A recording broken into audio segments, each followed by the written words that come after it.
o teu destino, mas não o processo. Que isso, Leandro? Não interessa. A palavra revela o teu destino, mas não o processo. Já pensou se Deus mostrasse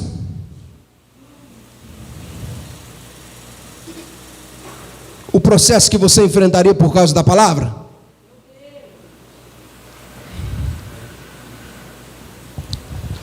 Para você entender o que eu quero falar nessa noite, a palavra revela o destino, mas nunca vai mostrar o processo, nunca vai mostrar para mim e para você o processo que a gente vai ter que passar a enfrentar por causa da...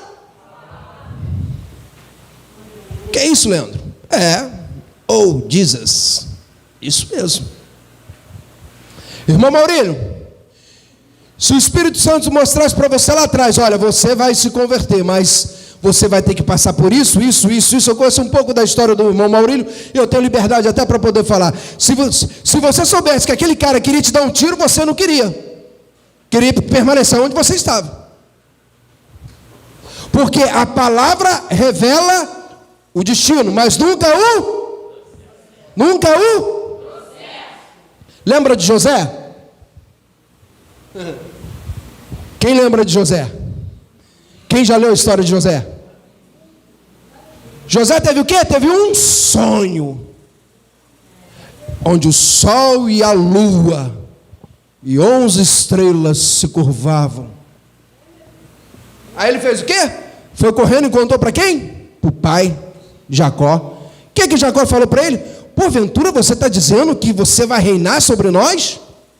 Olha, presta atenção, gente, olha a resposta do pai.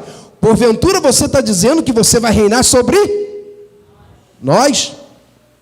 Depois ele teve de novo um sonho, onde os feixes se curvavam, e ele foi correndo e contou para quem? Para os irmãos que estavam no campo.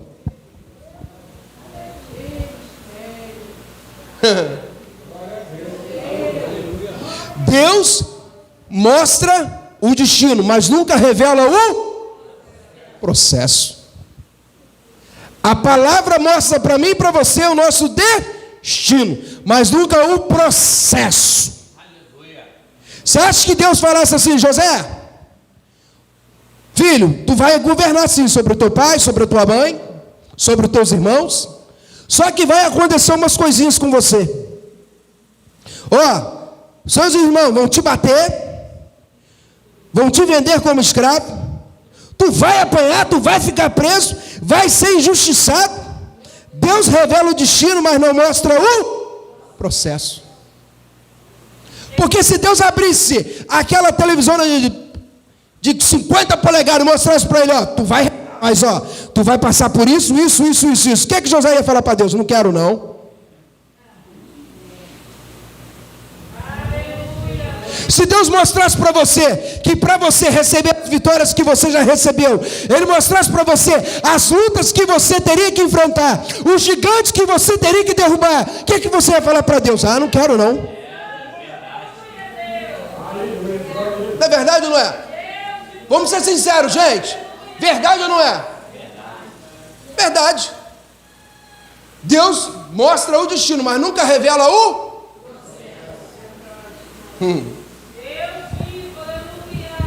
Lembra de Davi? Lembra, né? Menino estava lá no pasto, os irmãos tudo já lá. Samuel foi lá, viu que não era nenhum deles. O que aconteceu? Não, acabou os seus filhos, Jessé? Não, ainda tem o menor, está onde? Está lá no pasto, está cuidando das ovelhas. Então, manda chamar ele, porque enquanto ele não chegar aqui, ninguém vai sentar à mesa.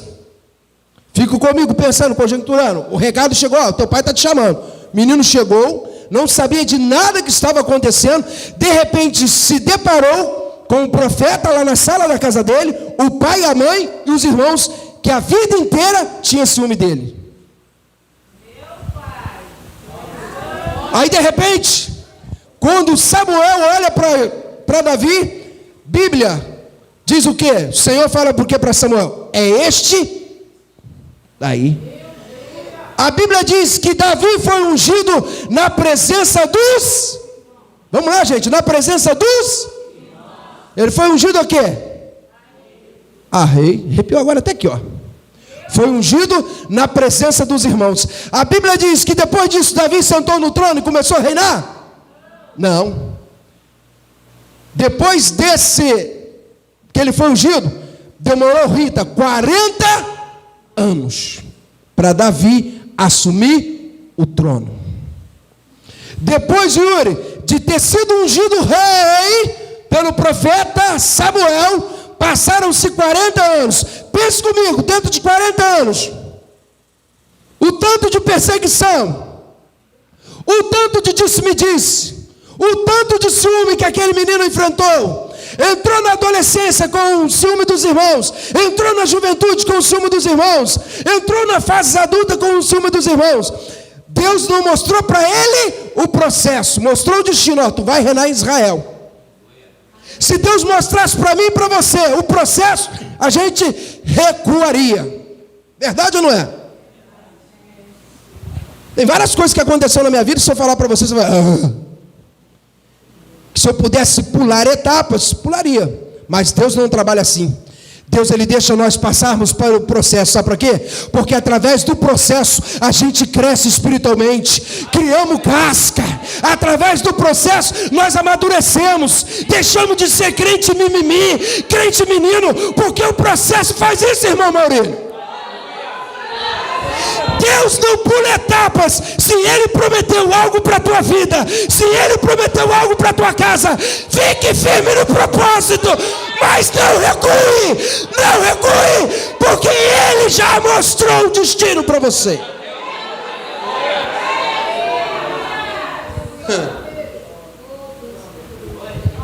O ano de 2000, deixa eu te contar algo aqui. O ano era 2000. Estava eu lá em Barra Mansa. Eu era dono de uma boca de fumo. Irmão Maurílio conhece a minha história. Irmã Bete, Amara conhece a minha história. Estava eu numa boca de fumo lá em Barra Mansa.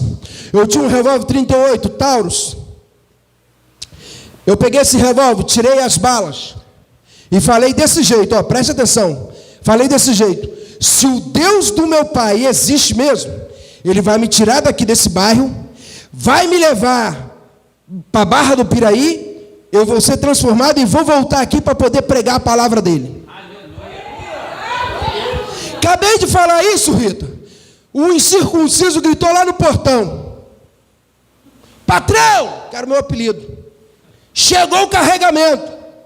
Porque o diabo ouviu que eu queria uma mudança. Chegou o carregamento. Esqueci até daquilo que eu tinha falado com Deus. Tirei o revólver, guardei numa telha de brasilite. A gente morava num barraquinho lá. Guardei o revólver na telha de brasilite, enrolado numa fralda de pano. Hoje a gente nem vê mais essa fraldinha de pano. Guardei lá e saí com esse rapaz que me chamou, e hoje ele também é crente, para a honra e glória do Senhor, o Gleison.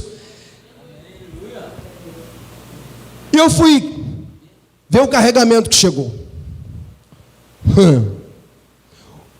O diabo atentou contra a minha vida, mas ele ouviu que eu queria mudança. E se ele ouviu, Deus também ouviu que eu queria mudança.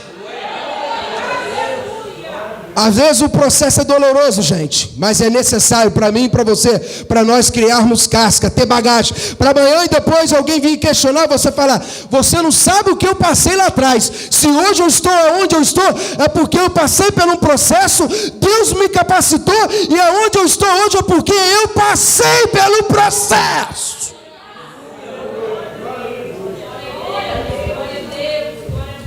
Repita comigo novamente: Deus revela o destino, mas nunca mostra o processo. Porque o processo é doloroso. Depois desse dia, 4 camaradas invadiram o nosso bairro, lá o bairro onde eu morava, para matar quem era o dono da boca de fumo. Quem era o dono da boca de fumo? Joe. Eu estava com 3 amigos, Rita, nesse dia. Esses 3 amigos estavam armados, só eu que não estava armado. Era o chamado segurança, né? Os amigos entre aspas. Que amigo de verdade eu aprendi que é só Jesus de Nazaré. Esses 3 amigos me deixaram sozinho com 4 camaradas. Esses 4 camaradas me encurralaram.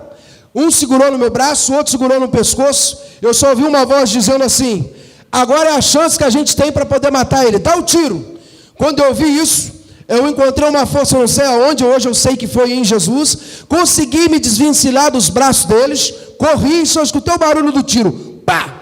Quando eu senti, eu tomei um baque na minha perna esquerda, mas eu continuei correndo. E quando eu vi uma cerca, eu pulei essa cerca, me escondia debaixo daquele tanque de cimento. Os mais antigos aqui lembram daquele tanque de cimento, lembra? Você vê? Hoje eu estou mais gordinho, mas naquela época também não era tão magrinho, não. Eu consegui me esconder debaixo desse tanque. Como eu entrei ali, eu não sei, mas que eu escondi. Um senhor com um nome, ele tinha o nome de Jesus, mas a gente chamava ele pelo apelido, Senhor Jesus. Chegou bebinho, sabe? Estava manguaçado, me chegou ali, escutou um choro, quando ele foi ver, era eu. Aí eu falei com ele, Senhor Jesus, eu tomei um tiro na minha perna aqui, vai lá e avisa alguém da minha casa. Ele foi lá e conseguiu achar a minha prima Angélica. Minha prima Angélica me colocou num carro e me levou para Santa Casa de Barra Mansa. Quando chegou na Santa Casa de Barra Mansa, minha mãe trabalhava numa empresa de ônibus, ela trabalha até hoje. Ela chegou lá, quem sofre mais com isso é a mãe. Quando a minha mãe me viu lá no leito do hospital, a lágrima daquela senhora, Maria Arlete, desceu. E a minha mãe falava assim, quantas vezes o seu pai veio aqui falando para você ir para a Barra do Piraí, sair dessa vida do crime. Esse rapaz que está falando com você aqui, eu entrei dentro de ônibus em Barra Mansa, assaltei crente, roubei supermercado, roubei um radinho de um crente, o cara estava ouvindo um louvor, eu estava vindo pela linha do trem, arranquei a arma, falei, passa esse rádio aí. E eu não falo isso com alegria, eu falo isso com tristeza, mas é para você entender que às vezes é necessário os processos, para você chegar onde você está, é necessário passar alguns processos. E quando eu saí da Santa Casa, os caras que me balearam ficou sabendo que eu não tinha morrido. Eles tentaram a noite toda entrar na casa da minha mãe, não conseguiram. Quando amanheceu o dia, minha mãe ligou para o meu pai, vem para Barra Mansa buscar o Leandro, porque tentaram matar ele aqui, deram um tiro nele, e eu vim parar em Barra do Piraí. Se Deus mostrasse para mim isso tudo aí, eu ia aceitar? Eu ia ficar na vida que eu estava. Dinheiro não faltava. Não faltava. Mas às vezes é necessário a gente passar algum tipo de processo. Por causa do tiro, eu tomei um tiro em cima do joelho. Era para mim andar mancando, com deformidade. Mas o nosso Deus que a gente serve não deixa sequelas.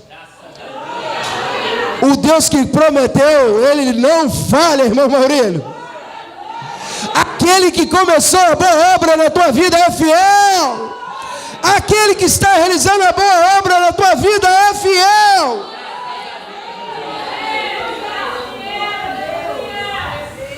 Os médicos aqui em Barra do Piraí falaram assim para o meu pai, vamos ter que amputar a perna dele. Porque a minha perna necrosou todinha.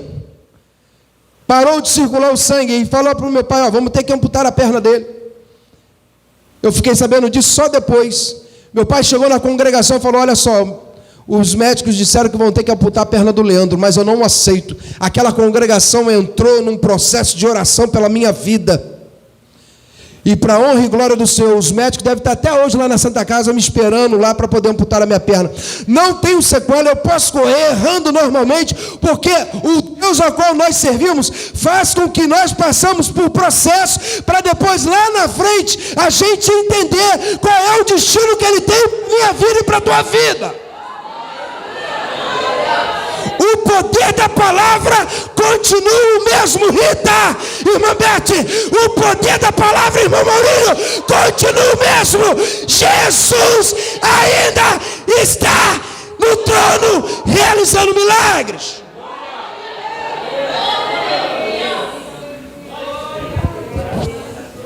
Pense comigo. Jesus passando o processo, Rita,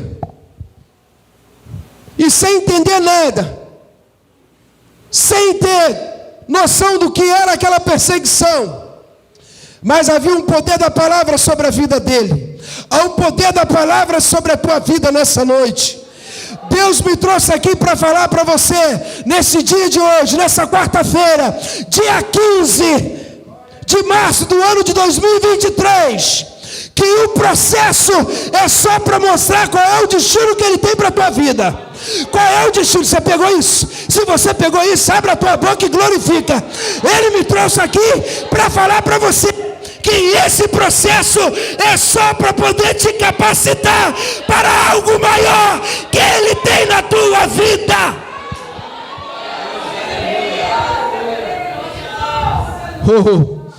Fala para alguém, fala assim: esse processo só vai te capacitar.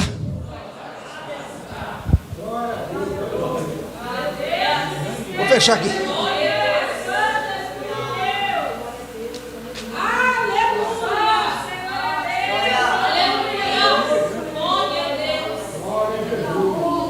Porque, irmãos,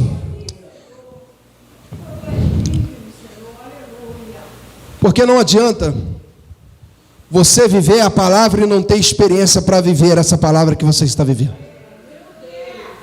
Está entendendo? É só uma experiência que Jesus está fazendo comigo e com você, uma experiência para nós vivermos a palavra que Ele já determinou na nossa vida. Eu não sei quantos da tua casa ainda não servem a Jesus, mas o processo está doloroso, sim, está doloroso, mas sabe de uma coisa, a Bíblia